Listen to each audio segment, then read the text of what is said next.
Anong masasabi niyo po sa programa ni Miss Mara Tamundong, sa lalo-lalo na sa mga senior citizen? Masasabi ko magandang programa niya, lalo-lalo na sa malasakit. Marami siya matutulungan. Yan ang masasabi ko dyan. At saka sasabihin ko sa inyo, yung mga Tamundong, madali talagang lapitan yan. Kung ano man ang kailangan mo, may bibigay niyan. Lalo-lalo na nga, nabubuhay pa yung kanyang ama.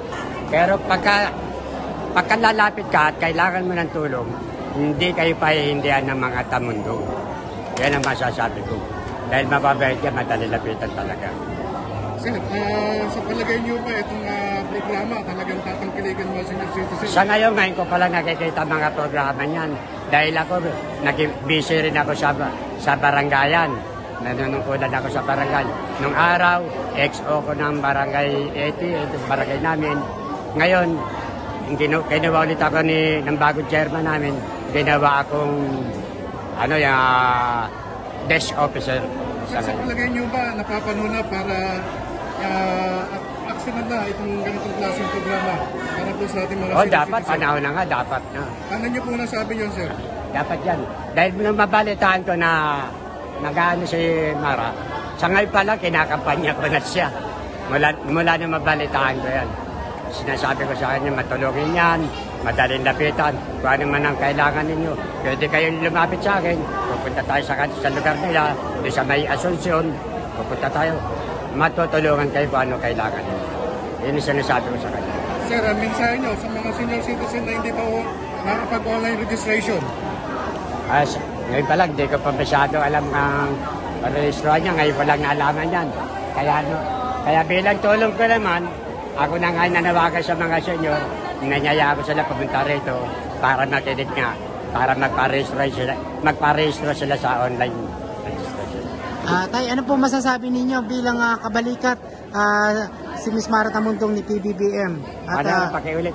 Ano po masasabi niyo po dahil isa po siya sa kabalikat ni Pangulong Bongbong Marcos at itong mga programa na ibinaba ni Pangulong Bongbong Marcos talagang tumutulong din siya. Ako'y natutuwa.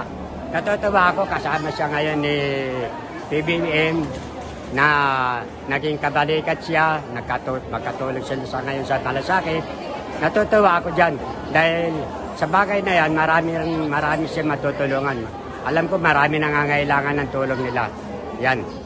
Kaya nung malaman ko nung mabalitaan ko pa lang, na si Mara kabalikat na ni PBM, ako'y tuwan-tuwa. Labis-labis ang aking katuwa. Dahil alam ko, dahil siya ay matulungin. Dahil yung mga pamilya ng Tamundong ngayon, matulungin talaga. Yan. Sir, mensahe po para sa ating mahal na Pangulong Bongbong Marcos. Ano? Mensahe po para sa ating mahal na Pangulong Bongbong Marcos. Ang masasabi ko sa mahal namin Pangulong Bongbong Marcos, ipagpatuloy po ninyo kahit nung araw, hindi nyo dahil naalala ko, dahil ako naging empleyado rin ako ng Senior Marcos. Nagtrabaho ko sa Manila Sub bilang kaaswal. Unang-una, nagtrabaho pa ako sa DPS bago ako nalipat sa Manila Sub. Yan ay sa panunungkulan pa rin ng Senior Marcos. Ngayon, kaya nalungkot lang ako nung magkaroon niya ng people power, nalungkot ako. Kaya nawalan din ako ng trabaho, marami rin nawalan ng trabaho. Kaya nung sa panunungkulan ngayon ni PBBM, maraming natutulungan. Alam ko lahat ng pangarap niya, pangarap ng tao, alam ko pangarap niya rin yan. Kaya tuwa-tuwa ako.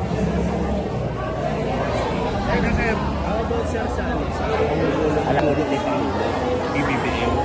Sa tingin niyo po ba, siyempre nagsilbi po kayo or nagtatrabaho sa tatay. Ngayon sir, sa pamumuno sa tingin niyo po ba sa tamang direksyon tayo sa Pilipinas? Ay, sa tingin ko na, dahil nararamdaman ko na medyo gumiginahawa na ang buhay ng mga mamamayan ng Pilipinas. Dahil kaya dapat lang na sana ipagpatuloy pa. Kung maaari nga, kung magkakaroon ulit ng boto ng presidente, siya, bigyan ulit siya ng kaintulad ng manungkulan ulit sa Pilipinas. Yun nga ang dalangin ko sa Diyos. Sana magkaroon ng ganun. Kasi daming mga paninira sa presidente. ang daming mga bumabanat siguro. Sa mga paninira eh. Ano masasabi mo? Dahil tungkol naman sa mga paninira yan, hindi ko pinaniniwalaan lahat yan. Sinasabi nila pamilya Marcos eh, magnanakaw. Hindi totoo yan. Dahil alam ko, nung maging presidente pa lang, ang matanda, yung senior, eh talagang mayaman na yan. Sundalo yan, noong araw. Mayayaman na yan, yung mga Marcos na yan. Hindi ako naniniwalang nagnakaw yan. Kaya yung sinasabi nila na magnanakaw pamilya Marcos, ako ay hindi naniniwala. Sir, ano po masabi niyo ron? Meron pong dating presidente na gustong iwalay ang Mindanao sa Luzon at Visayas. Ano po masabi niyo ron, sir? Eh, hindi naman kahit ako tanongin, hindi rin ako papayag na umiwalay ang ano. Dahil isang ano talaga yun. Kapag umiwalay ang Mindanao, 3 star tayo sa Watawat. Luzon, Visaya, Mindanao kung tawagin. Kaya kapag umiwalay siya, ano na mangyayari? Magiging 2 star. Hindi na Luz Buminda at tawag. Di ba? Kaya hindi ako payag yan. Sir, nabanggit nyo kanina na nagtrabaho kayo, di ba? Sa tatay. Sir, sa anong mga opisina yung nagtatrabaho? PRB, Manila Zoo. Doon ako nagtrabaho. Anong taon, sir? Ha? Anong taon? Mga magmula 1972 hanggang 1986. Nagtrabaho ko dyan. Panahon talaga ni Apo. Unang-una, nasa DPS ako doon. Opo. Bago ako nalipat sa Manila Zoo. Ganun. Ba't kayo natanggal, sir? Ang sweldo namin ng 10 piso pa lang isang araw, minimum. Dahil mura pa naman ang mga bilihin noon ng panahon ng matandang Marcos. Mura pa. Pagka napamamahal, halimbawa, tataas ang gasolina, nagagawa niya ng paraan yan. So hindi totoo, sir, na naghihirap tayo panahon ng tatay? Hindi ako naniniwala. So kailan tayo naghihirap, sir? Ha? Kailan naghihirap yung Pilipinas? Panahon ni Marcos? Nung mawala siya. Nung magwala mapalitan na siya bilang Pangulo ng Pilipinas. Doon nag-upisa tumaas lahat ang mga bilihin. Yan ang natatandaan ko. Nagsimula nang tumaas ang mga bilihin, doon na nag-upisa maghirap ang Pilipinas. Sino po ba? Ako nakaramdam din ako ng paghihirap namin. Sino po ba yung pumalit? Ang pumalit kay Marcos noong araw Cory. si Arroyo ata yun eh. Si Cory. Si Cory nga pala. Si Cory, oo. Panahon ni Cory. Doon na nag-upisa, tumaas yung mga bilihin mula sa kanya. Hanggang sa ngayon. Pero ngayon, dahil nandyan na yung CPBM, nagagawa niya na ng paraan, nararamdaman natin. So, sa assessment mo, siyempre, naranasan mo yung pamumuno ng tatay. Ngayon, naabutan ulit ninyo ang pamumuno ng anak. So, sa tingin nyo, yung panahon ng tatay o yung parang momentum, di ba, may ganyan tayo tinatawag, momentum ng pamumuno niya, ng ekonomiya natin nun, ngayon ba'y nababalik sa anak? Para sa akin mas maganda pa rin yung talaga yung sa matanda. Pero nararamdaman ko kay PBM, gusto niya lang ipagpatuloy ang ano ng tatay niya. Parang yung nararamdaman ko, binabangon niya uli ang Pilipinas. Yun ang nararamdaman ko. At sana, dalangin ko, matuloy yung sinasabi niyang bumaba ang presyo ng bigas. Yan ang panalangin. Pangarap niya rin yan. Naniniwala po ba kayo na babalik sa 20 pesos ang presyo ng isang kilong bigas?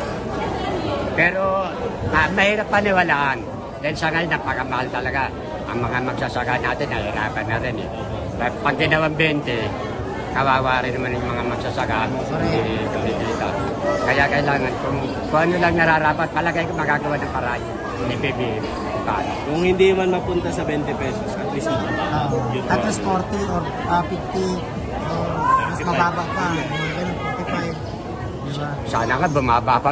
Kung sa mga 50, kumari bumaba pa ng papayag na rin ako kahit mga 30 lang.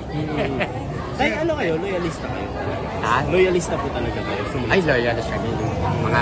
Mga Marcos lahat yan. Loyalist kami, mga marami dito. Alam ko mga loyalist.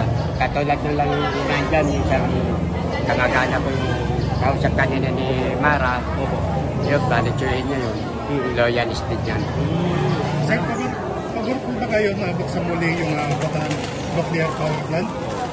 Ano. Yung nuclear power plant, Bataan tayo, huwag po Bataan. ba kayong buksan muli ng ating mahal na Pangulong Bongbong Yung Marcos? project Ay, na ay kung kinakailangan, dahil alam niya naman na kung talagang karapat dapat na buksan yan, nasa kanya na yun. Hindi ko na inaano yun. Kung para sa Mamamayan. makakaginhawa sa mga mayan, di buksan niya. Ganun.